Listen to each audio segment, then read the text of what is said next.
the Age of Fission radio show with your host, Lonnie Clark. We stand together and accept that we now live in a world transformed by Fukushima. Monday, Wednesday, and Friday from 8 a.m. to 9 a.m. Pacific Standard Time here on UCY.TV radio. We relentlessly engage every ear that listens. We expose and confront the complete lack of accountability for the nuclear industry.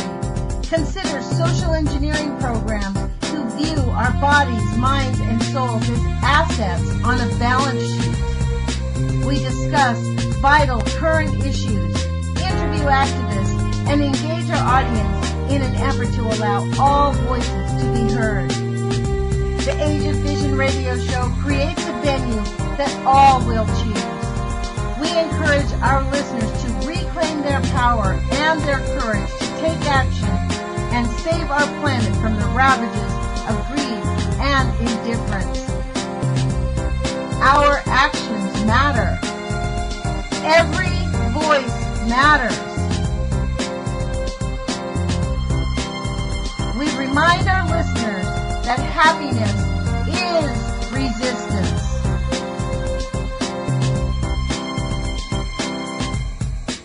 Love is greater than fear.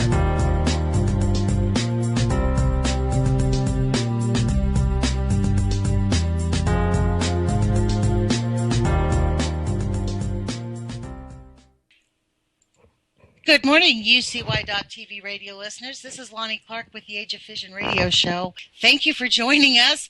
Thank you for hanging in there. We actually have a very exciting interview this morning. So I am going to call Mimi Gurman, who is with No Nukes Northwest, and I'm going to call her not on Skype, but I am going to call her on her phone. And we are going to see if we can do something that's not on Skype. The Skype venue this morning was giving us a bit of a hard time. We couldn't figure out if her Skype was out of date or what, but we could not connect, and that's what kept happening. So let me see if I can add Mimi to this call, and we'll just jump right into the interview. Thank you for joining us. Let's see if this will work. Please say yes. We want it to work because this is a really exciting. Mimi Gurman has some new information about the Columbia Generating Station, and which is maybe why we had some trouble this morning. Technical difficulties. Hello. Well, hello, finally, after 12 minutes. Thank you. And thank you, Mimi, for hanging in there with us. And thank our UCY.TV radio listeners for hanging in there with us. We had some technical difficulties that kept us off the air and dead air for 10 minutes. So hopefully our producer will edit those out at the end of the show.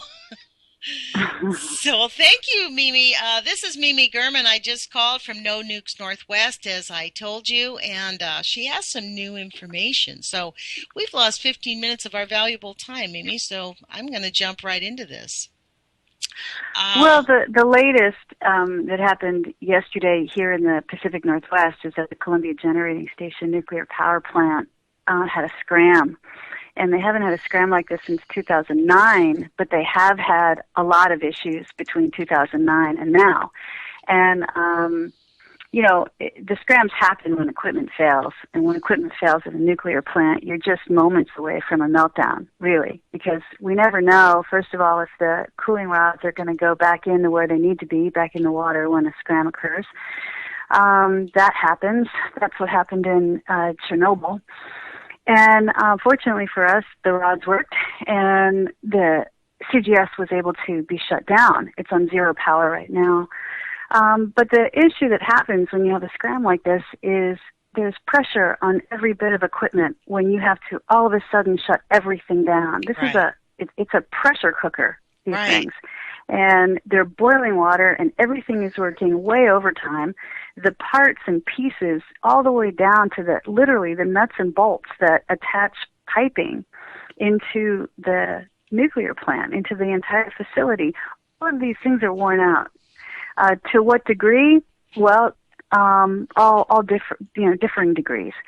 But when a scram happens, the amount of pressure on all of the parts and pieces of a nuclear plant really get just a super load on top of everything else. So right now the plant is shut down, which gives us a moment to start to contact Washington officials, Washington state officials, and tell them to keep this plant closed. We hardly get a moment like this. These are dangerous moments to have. And when these scrams happen, releases of radiation always occur. They can't not occur. It's impossible. You have to release the steam from the plant or things will explode. So that's where we're at today. We have so releases people in Portland need to stay indoors, in other words. Well, I have to check And where the winds are blowing. Area. Definitely around that area. If the winds are blowing towards the east, what happens is it goes a little bit north, goes a little bit south, goes definitely east, so it hits, Idaho and Montana, the Dakotas. It keeps going into the Midwest, that kind of thing. So this isn't, we didn't have a meltdown. It's not like that. But there are releases, and there will be more releases as time goes. And as soon as they go to create full power and power up, there will be releases then as well. So, yeah, it's a dangerous time right now. It's been dangerous ever since they turned on CGS in the very beginning, but it's particularly dangerous when these things happen. So that's what we're dealing with right now. Well, my mind goes to that crack you were talking about. Is that anything near where that crack was in any of those? Is any of this stuff in? It sounds like it's just, to me, when I hear about it, it sounds like it's just decrepit. Like these old plants that have not been really, they haven't invested the money to keep them safe. So what does the word SCRAM mean? Is that an acronym? SCRAM is an acronym. I have to look up the exact thing, but basically it means get the hell out.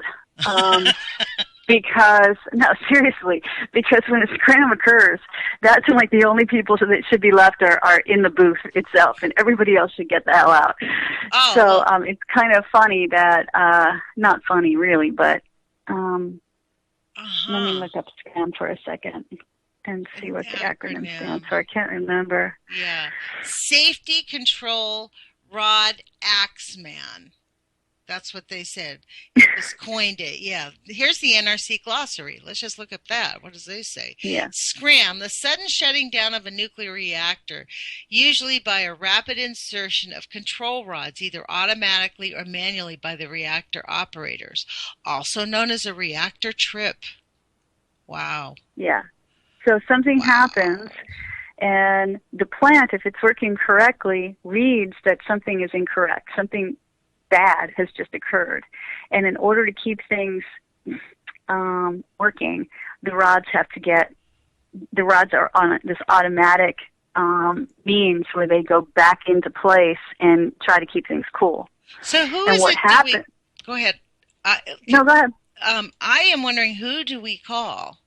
I don't mean to step on your words, but we have 15 minutes left, so I want to make sure it doesn't even really matter who you call it. Well, the only people to call at this point are, the reps and senators in Washington State. The NRC isn't created for us to call them and have them do anything. Their job is to not do anything. So it's just a waste of a call to call the NRC. They don't care about you. They don't care if you call. It just doesn't matter. Do you think it's even worth it to call Patty Murray? I mean, she's so pro-nuclear. Maria Cantwell? It's good to harass people. I'm all in favor of harassment. I'm all in favor of, go to their front door and lock yourself to the door handle. I'm in favor of, doing anything and everything that you can muster up to be in their faces. Me too. I'm with you on that one too, because that is, it's so outrageous that we just let them get away with it. Really. But I have to say that the one thing that we're working on right now, No Nukes Northwest, is we're just about ready to put out an initiative to shut down CGS in Washington State. It's going to require, hundreds of thousands of signatures. And even if we don't succeed with the initiative, which honestly I'm not planning on succeeding with, I'm using this as an educational tool to show people in Washington State that we have a nuke plant. People do not know that there's a nuke plant. It doesn't matter how many shows you do Lonnie. It doesn't matter how many shows, anybody does on any of this. The people don't listen when we talk about nuclear power being dangerous because they're getting an earful from 350.org, from all of these so-called Greens who are all pro-nuclear, telling them that nuclear energy is a necessary means right now for the next 20 years until we can get off fossil fuels. That is the garbage that people are fed, and that's the garbage that people, unfortunately, are too stupid to weed through to understand that this is just bullshit, and they're getting fed that, and they're eating it like it's, like protein for their brain. And it's really offensive to me that people cannot think for themselves. I find that, I think, one of the most offensive things at this point. That people just refuse to get engaged with this and stop it, you mean? No, they refuse to think at the garbage that they're being fed to believe. Mm-hmm. That they're people who, how many people are in 350.org? Every single person in 350.org, except for maybe a really small handful, believe that nukes are necessary in order to pull ourselves off of fossil fuel. Do they really? That's disgusting. Yes. I talk to people. I go to every single table at 350 that I see, and I ask them why nukes aren't on the table for them when they're passing out their information on what needs to be done, And they tell you this is the garbage that they eat. This is, what's interesting about that? The Northwest, the law conference that happens here, the so-called environmental law conference. The environmental law conference, yes. Those people they're very pro-nuclear there. They really, they will not. I've actually asked them. Now, they have Bob Alvarez. They have people come and speak. Chuck Johnson goes to speak there, and he will mention the nuclear, but to get a table or a panel to talk about. No, I have to differ because I know people who have spoken there, and you just have to. You have to be creative. You have to tell it like it is, and get your platform in to the people who choose this, and the people who choose what's going to be there are students. So I think that they are fair there. They might have the opposite side to our side as well, which is a real drag. But there's nothing we can do about that. Right. Well, that's part of what it is. But so. Okay, so because I'm going to make an effort to get a tabling, to get a panel going for next year because I protested out there. There was one panel this year on the dangers of uranium mining, which was really awesome. And but that was it. And 5 years in, I thought it was a bit offensive. 5 years in, post Fukushima, it's an ongoing. It's not like it's a stopped catastrophe. It's an ongoing catastrophe. Back to people not being able to think for themselves. This is a sickness at this point that people can't think for themselves. So, for instance, when there's this article that was going around recently that the crab epidemic that happened this past year in California and along the West Coast, that we were told, you can't eat the crabs because they've got this neurotoxin because the waters in the Pacific are too hot and so on. All of that. Yeah, sure. Maybe that happened. We know that does happen, and the probability of that is really likely. But the probability of Fukushima's radiation also being in those crabs is also there. It is probable. It's more probable than it is less probable that our food is radiated. We know this already from the seaweed back in 2012. In 2011, we were seeing cesium-tainted seaweed in San Diego. Right. So for us to know those things and yet deny the reality that those crabs and the story that doesn't have a name of a particular whistleblower who's telling us, who's feeding us, the truth, and so therefore it must not be true. Again, this goes into the fact that human beings in the United States and really around the world, but primarily here, really have lost the capability of thinking for themselves. And if they aren't spoon-fed what they think they need to know, we're up Schitt's Creek right now, and that is where we're at. I mean, we've got Fukushima in our food supply. We've got Fukushima on the shelves in our stores right now. Why do I know that? Because Hillary made a plan with Abe back in 2011, right after Fukushima happened, that we would continue to do that. And It's a done deal. All of this stuff is real. And yet we have people saying, well, how do you know that the crab story is real? Well, we don't see where it comes from. Well, this is the thing. I had somebody tell me this whole thing about Hillary Clinton. That was a made-up lie. She never promised that. And I'm like... I saw the article in the New York Times on page 18 or 22 in the front section, and I was livid. It was on a Sunday morning. That's right. I was in bed reading the paper. Her face was there. Abe was there, they were shaking hands, and the article existed. Just because it's been, ripped out of all files, there are people in our network who still have that article. Right. But again, until people recognize what we have created on our earth, we'll just continue in the same way. The fact is, we've hit the sixth extinction. This is a reality. People don't want to admit it. It doesn't matter what people want to admit anymore. What matters is at this point just living until we die. Right. Because really, you're right about that. I mean, this is a thing people don't understand. Like, we're watching massive amounts of, actually, there's massive amounts of humans dying from cancer that's not even being reported. Not just the mass animal deaths. It's an epidemic, and people don't understand. When I talk to people about the radiation, they're like, well, A, this is their first reaction. They hope it doesn't affect them. And B, if it was so bad, why would the government continue to ignore it? Like, if people in charge wouldn't allow their own children to get killed. That's what they say. This is the standard argument. And it is off the charts when we have rows and rows of tuna being sold in every grocery store. Every health food store that offers meat products has tuna being sold in it. That's outrageous in my view. When we know 100% of the tuna was right. 100, not 80%. It's 100%. Sample of the tuna was caught with cesium, 137, 134. And they're just putting it in cans and selling it to people. Yeah. So this is what happens. This is a human experiment. It's a social experiment, not by, the people who even created nukes. They didn't do this as a human experiment. Yeah, they were experimenting. And we are the cost and the toll of that experiment. But overall, in a more abstract way, the human experiment is, what will people do when their world is threatened? And we've seen now what people do when their world is threatened. They vote for the oppressor. They vote to be oppressed. They vote for others to continue to be oppressed. They vote for death.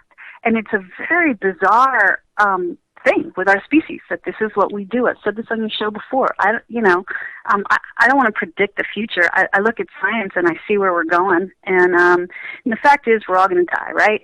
So why vote at this point? Why vote for anything on one hand? And if you're going to vote, why vote to continue to be oppressed?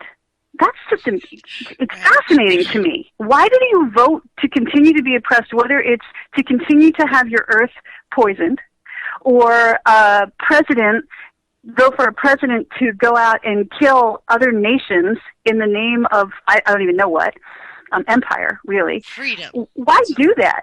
It's not in the name of freedom. They're doing this in the name of empire. They're doing this in that name. They don't even say they're doing this for freedom anymore. That's absolutely correct.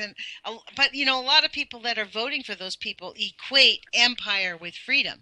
They're like, well, we're Americans. We have a right to have that because we're the smartest people on the planet. The arrogance is just beyond control. It's off the charts. Back to the fact that people don't read anymore, that people don't think for themselves anymore, that people cannot differentiate and discern truth from falsehood, right from wrong, greed from giving. None of it. It's all been toppled already, and we cannot find our way out. So that's where we're at. And in the meantime, our nukes are continuing to degrade. They are falling apart at the seams. They are imploding on themselves. They will be exploding on all of us. And this is where we're at. This is not a pretty story. No. There's no la-la in this. There's no what can we do to fix this.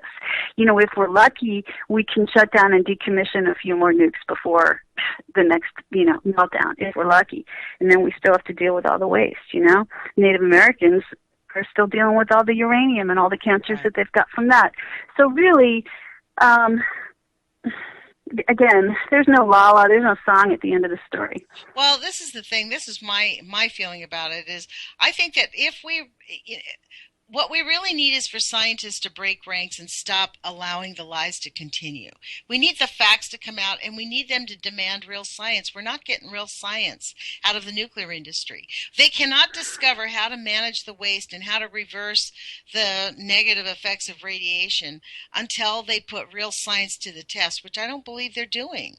I mean, they're spending money, billions of dollars, twisting like pretzels to tell us it's not that bad.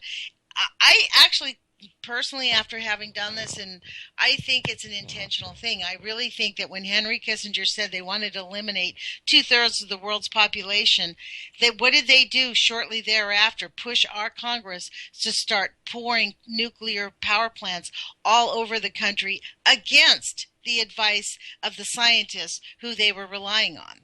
So, you know what I'm saying? Like, this is not an accident, and I really believe that it's not. Oh, I also believe this is not an accident. There's no way that this is an accident. This is planned behavior. Well, the thing is, it's already in process. This is the thing. It's already in process, but that doesn't mean we can't. I am the eternal optimist. Like, I do believe that some humans will survive. Have you ever read this book called the Canticles of Leibowitz? It's an old science fiction book, and it's really interesting. It's in the future, about 300 years in the future, and it's the remains of what happened to humanity after the nuclear catastrophe. I mean, it's almost as if the officials who are making all these decisions to just keep ignoring and keep killing have read all these science fiction books from the 60s and used them as operating manuals. You know what I mean? Like, I often say that 1984 and the New World Order, they're using them as operating manuals right now. So I happen to think that the human species is just it's a wrong thing. Like, yeah, sure, we all exist now, but I'm kind of hoping that when all is said and done, we get wiped out and something better occurs. Something different occurs. We cannot seem to get this right. And that we've killed the only planet, I'm your shadow side. Don't you think this gets down to, I hate to be politically incorrect here, but I think it really gets down to patriarchy. I mean, that's fundamentally what happens here is it's this whole idea of dominion over everything on the earth instead of we are working in harmony with what happens with the earth. And, if we could get that restored, there's going to be shreds of humanity left. For me to see... Well, we don't know what there's going to be. We can sit here all day and, think that we know what there's going to be. None of us know what there's going to be later. And for me, like I said, I hope that humans are just done at some point because this is just pure insanity. What we do is insane. And I'm tired of it. I'm so sad by it, that we would do this.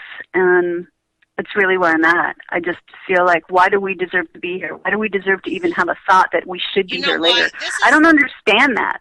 See, I personally, and I think this is why people cling to religions, because it gives them a sense of belonging. It is a desperate thing to recognize what we've done to this planet, and we are a brutal species, but I actually think that this catastrophic event, whatever shreds of humanity are left, I think the idea of war and dominion will be such an outdated concept, or maybe there won't be enough humans on the planet to perpetrate war, and the planet can heal itself. You know what I mean? Like right now, the issue is we have all these tools to just destroy. It's like a 2-year-old just destroying everything in its wake. Like, that's kind of what we do, and it's almost as if humanity as a species is still growing up. And unfortunately, I don't know how many of us will survive, or how many species on this planet will survive. But you know what I do want to do? I want to give out Maria Cantwell's phone number. Because cool. I think we need to. I think we definitely need to give her a call. And I think that people also need to call and get in touch with the superdelegates in Washington State and tell them that it would be a grand thing to support what the people do want, as far as change for the present. And the superdelegates right now are really important. And I know that the superdelegate in Washington is still throwing his support behind Hillary. And so far, no matter how much comes into his Facebook page, he's sticking to it. So, what is his name? It's the governor, isn't it? Isn't that the governor? I don't know how many supers they have, but hold on a second.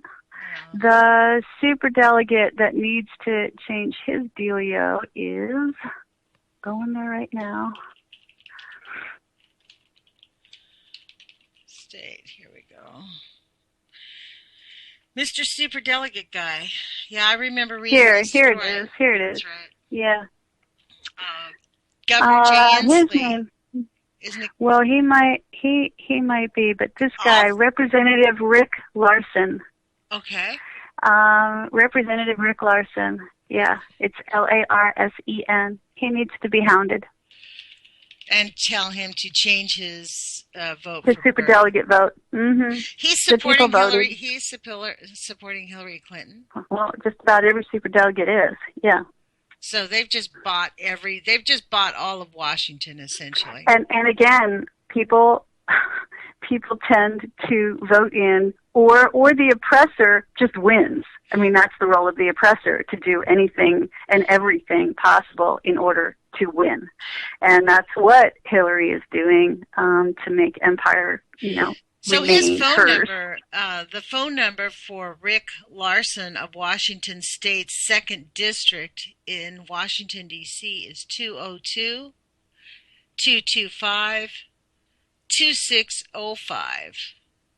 He has an office in Bellingham. In Bellingham, his office is 360-733-4500 in case you can't get through to Washington, D.C. And he has a Facebook page, which is Representative Larson. And post a comment there, which will be summarily removed. But don't all of our mine from yesterday was removed. I posted a few more today, but yesterday's is gone. But don't all the senators aren't they all superdelegates also? Because I read. I believe so. I can't really remember all the ins and outs of that. I remember that I just read that Ron Wyden has already pledged his superdelegates to Hillary Clinton. All of ours in Oregon have pledged to Clinton, except for Merkley. Oh man, really? I think. I shouldn't even say that. I know we have one who did not yet, and he's waiting, and I'm spacing out on who it is, but the rest have. Yeah. Wow. So and Wyden is completely pro-nuclear. Yes. He's anti-Hanford, like he wants the cleanup to occur at Hanford, but as far as nuclear power, he believes that we need nuclear power. Yes, I know. I've had many conversations with his office. So yeah, I find it very difficult. He also voted for the TPP and would not be. He was just. I'm not listening to any of you. I'm going to hold these town hall meetings across Oregon, and everybody there is going to tell me not to vote for the TPP, and then I'm going to go vote for the TPP, and that's exactly what Wyden did. Wow. Well, the thing is with Wyden, I think, me personally, I think somebody gave him a little knock on the door when he got back from Fukushima the second time. That's when I saw him turn around. He went over to Fukushima right away and came back super concerned, wrote a pretty good article that was posted in the Eugene Weekly even. And then the second time he went, a few months later, he came back and the whole thing was shut down and his attitude was completely different. I actually think that the reason I believe that many of our elected officials are coerced into obedience. I think they get a little knock at the door and they're told, if you don't comply, you'll be Paul Wellstoned. And I really that's because being a politician means money is your bone. Well, it's either do you want to be dead or you want to be rich. That's the option. That's really the option for these people. That's what I think it is. I think that it's not really, and this is why, frankly, I'm an excited Bernie Sanders supporter, because I think Bernie Sanders has been fighting the system long enough that he's used to it. He's not coercible. I think he'll stand, and he might end up. I believe if we really push hard with the Bernie Sanders campaign, that we can get him as our nominee, and keep holding their feet to the fire about. And call all of the senators. Call your senators and tell them to do not promise their super delegates to somebody, and they should go the way the state votes, not the way that they want to go. This is not we didn't elect them for them to do what they want to do. We elected them to represent us. So. I want to talk to you, Mimi, about what you did at the Bernie Sanders campaign, which was Bernie Sanders came to Vancouver a couple of weeks ago, and Mimi Gurman did something super exciting. Tell the people what you did. Oh, man. I think I lost Miss Mimi Gurman, so let me try to call her again. The phone hung up. Jeez Louise, man, I think we're poking them in the eye. I have a feeling they don't really like what went on. So here we go. Let me try to give her a call again. I'll add her to the group call. And I think she missed out on what I was saying. Because she really did something really great at the Bernie Sanders campaign. Hi. Hi. Our phone call got dropped. Huh, surprise, surprise. So, listen, I was just saying to people when I didn't even realize that you were off the call, to be honest, that you did something very exciting out at the Bernie Sanders campaign that I thought was awesome. Bernie Sanders came to Vancouver, and you took an opportunity for activism to get people to know. Tell people what you did and how that went. Well, because we need to shut down the Columbia Generating Station, and Oregon doesn't have any kind of a vote on that, we took the opportunity to go and educate people in line for Bernie on whatever day that was in Vancouver. And so we took our big banner, which says Shut Down CGS, and we had little flyers that told people that the initiative is coming and they should sign it when they see it. And we let them know, and we questioned them and said, the first thing was, do you know that we have a nuclear power plant? And they said no. And that, a lot of people confuse it with Hanford. Nope, it's not Hanford, it's a nuclear power plant.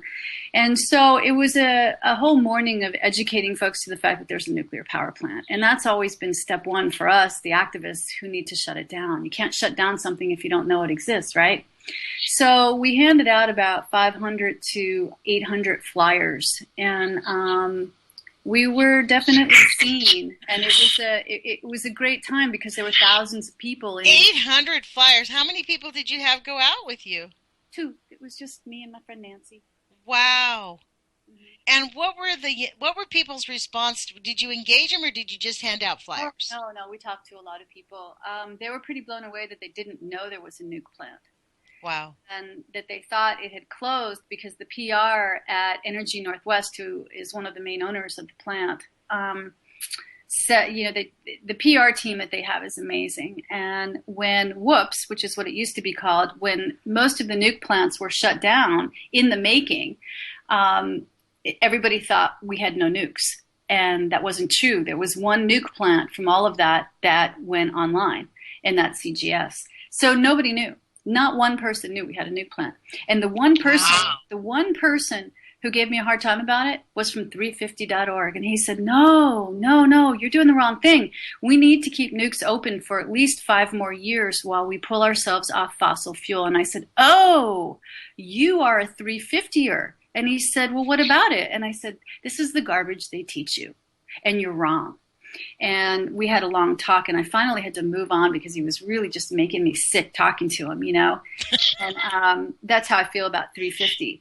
So, yeah, folks, you got to think for yourselves. You got to figure out ways to do what it is you want to do, live the life you want to live, not the life that you're told that you should live. If you hate your job, get the hell out, do something else, and be creative.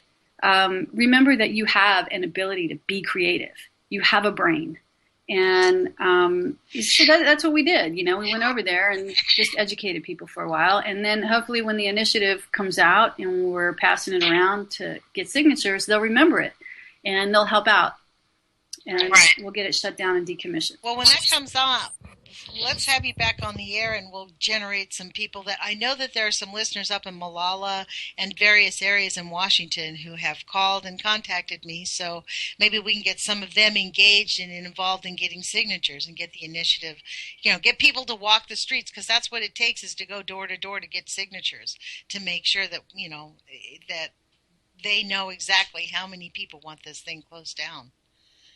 And so I think that's really an important thing for us to do.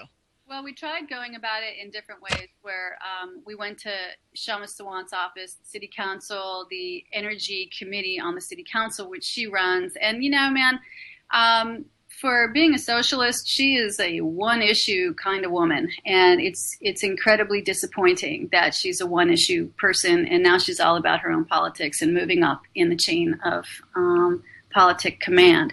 So she has not helped at all. And neither has the Energy Committee. We thought for a minute 2 years ago that they were going to help out, and they have lied every single step of the way. We gave them a resolution that they could have passed. They spent 2 years supposedly rewording this resolution and sending it back and rewording. And a resolution, it's not even binding, Just put the whole thing up to vote. Let the people come in, let them talk about it and say, yeah, Energy Commission and City Council of Seattle, let's shut this thing down. And they will not move it forward. So that really speaks to the power of the nuclear industry. That really, the thing is, people have this blanket idea that nuclear is just not that harmful because they don't see the negative effects of the radiation. And as we have heard many times, well, you can't tell if that cancer was caused by, we have microencephaly babies next to Hanford, and the government's telling us it's not caused by Hanford. Yep. So that's really a serious part of the issue. Right. People just don't think that it's, something that needs to be dealt with in a very, very timely fashion. Mimi, you sound far away. Did you move away from the phone? No, I'm still sitting right here. You are? Okay. Yeah. Okay. Well, maybe it's my hearing. So I want to thank you for going out and thinking of that idea at the Bernie Sanders campaign. That's an idea that everybody can take action on. And the one thing that about these superdelegates is all of our senators are superdelegates. I know that, and all the governors are superdelegates. Our own governor, even though Oregon is a Bernie Sanders state, has backed Hillary Clinton already. We haven't even voted, but the polls are strongly for Bernie Sanders in our state.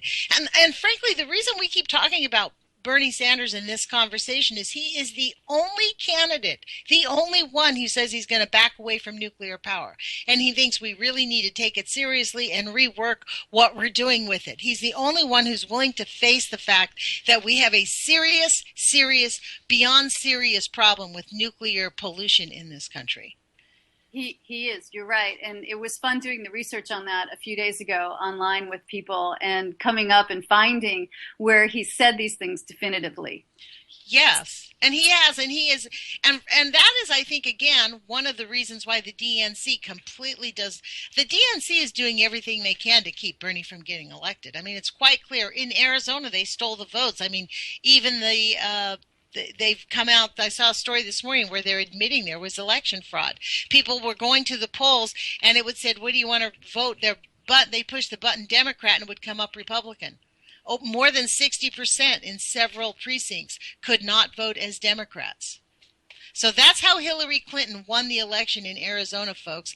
Cheating and lying. And for those Hillary Clinton supporters who think she is not a evil politician, I ask you to think again, because in my view, she's as bad as George Bush. I'll be frank with you. I spit nails when I think about her becoming, to me, she's almost as bad as Trump. I don't know which one is worse, because she's devious.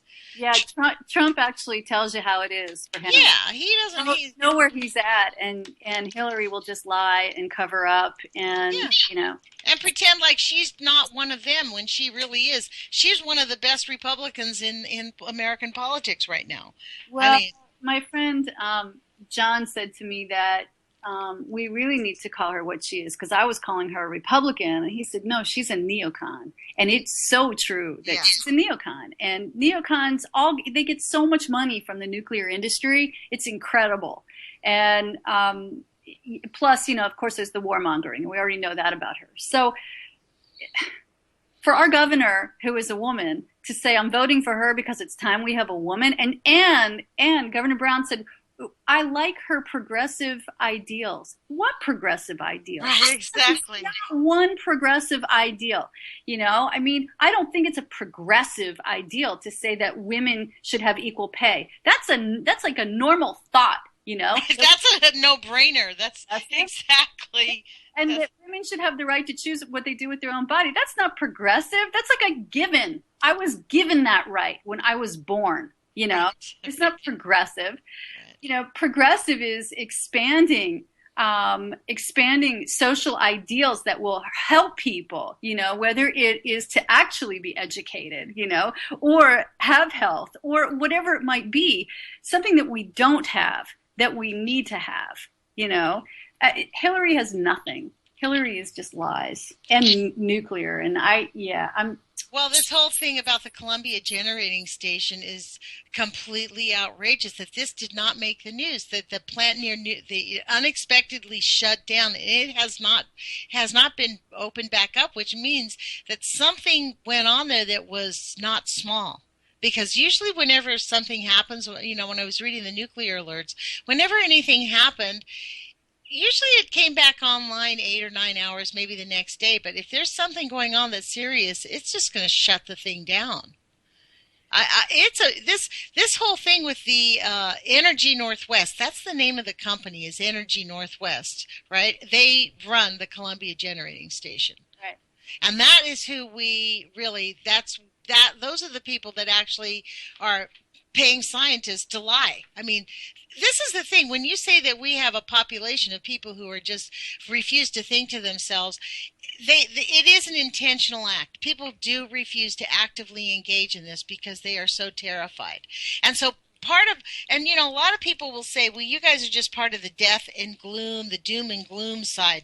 That's not it, but it's about reality. We have to face the reality of what we have done to this planet. And it's not just from coal energy. Coal energy is bad, but nuclear pollution destroys us. What did Dr. Helen Caldicott say? The latency period is 4 to 80 years, and it takes 5 to 6 generations for it to really show up.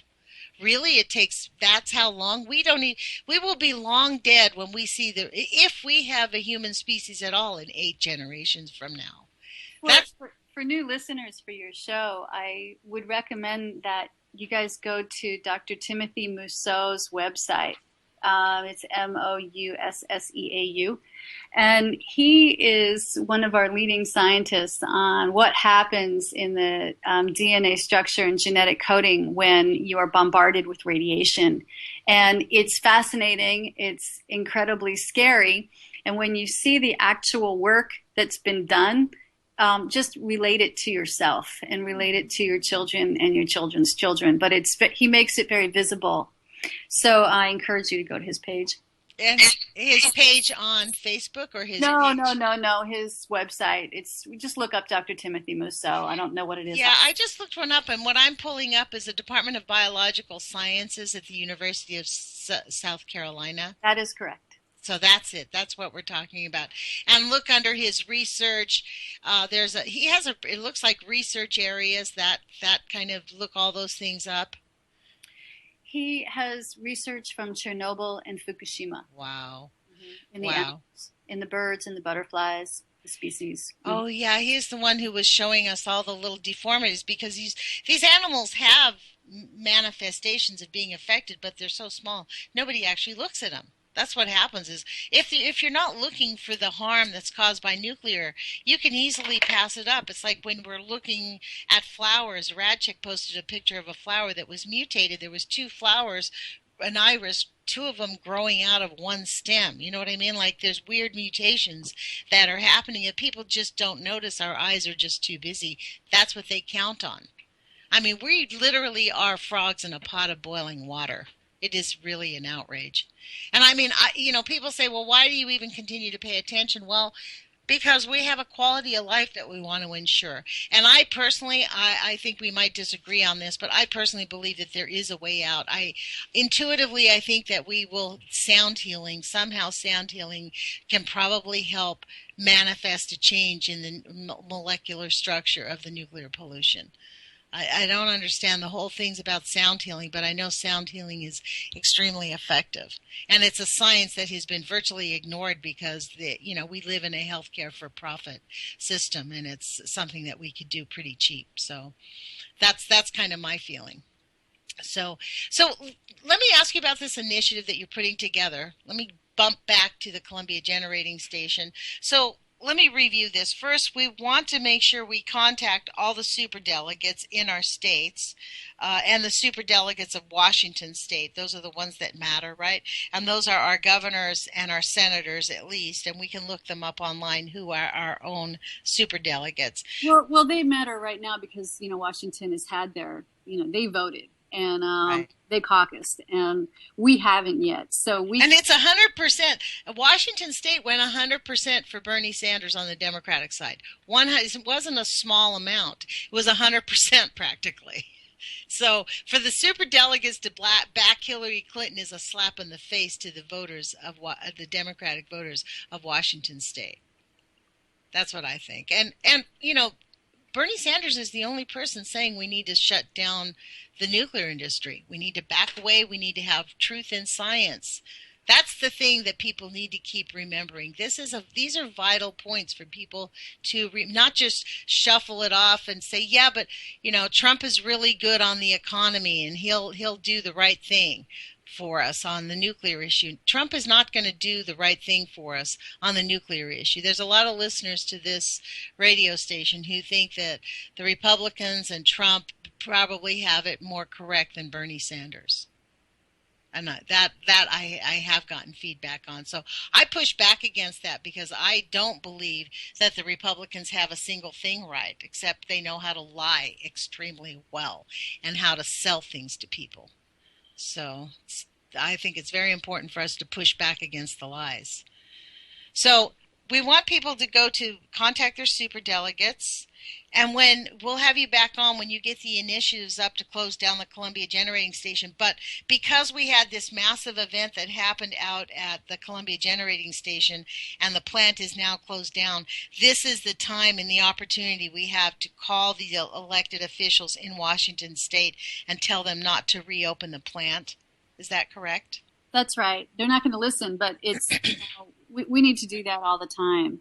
When we have an opportunity like this, we need to pressure them, and I do think that they feel the pressure. They don't act on it, but they need to. That doesn't mean we shouldn't pressure them. It means we should pressure them even more. Mm-hmm. Basically, kick them in their ass, kick them out the door is really what we need to do. So when elections come back around again, when these people don't listen to you with what you want done, and they just, throw you out, you need to throw them out. You need to not elect them again. And this is part of the problem. We elect pro-nuclear people. We elect people who take money from the nuclear cartel, and we have to stop electing those people.